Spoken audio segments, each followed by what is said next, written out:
My dear Africans, wherever you are, on the continent or in the diaspora, I have a question for you who taught you to doubt the stories and skills your elders carried like treasure. Who told you that your grandmother's knowledge of herbs was guesswork, yet paid billions to pharmaceutical companies now isolating the same compounds from the very plants she used?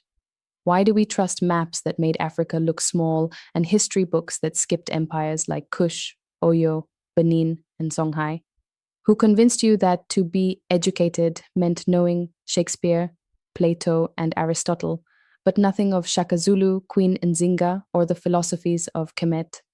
Why do we memorize the French Revolution but forget the Haitian one? The successful slave revolt in history, led by Africans who understood freedom like gospel. Who taught us to celebrate English fluency while mocking our own tongues? Even as linguists today study Bantu languages for their complexity, tonal structure, and memory systems. Why are our Indigenous governance systems, consensus based, elder led, communal, dismissed as tribal, but corporate hierarchies celebrated as organized? Who decided that your gods were myths but Zeus deserved a museum? Why do we praise Western theories of emotional intelligence but ignore that our communities taught us Ubuntu? I am because we are? And who benefits when we forget that truth? Who profits when we doubt our inheritance? And most of all, why must we wait for validation from the descendants of our colonizers to believe that what we know is also right?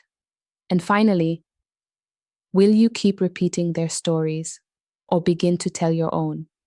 Because every time you reclaim a name, speak a proverb, plant a seed, or teach your child what your grandmother knew, you are refusing erasure. You are restoring truth. Share this with an African. Hit the follow button because we're not done telling the real stories of the motherland. This is just the beginning.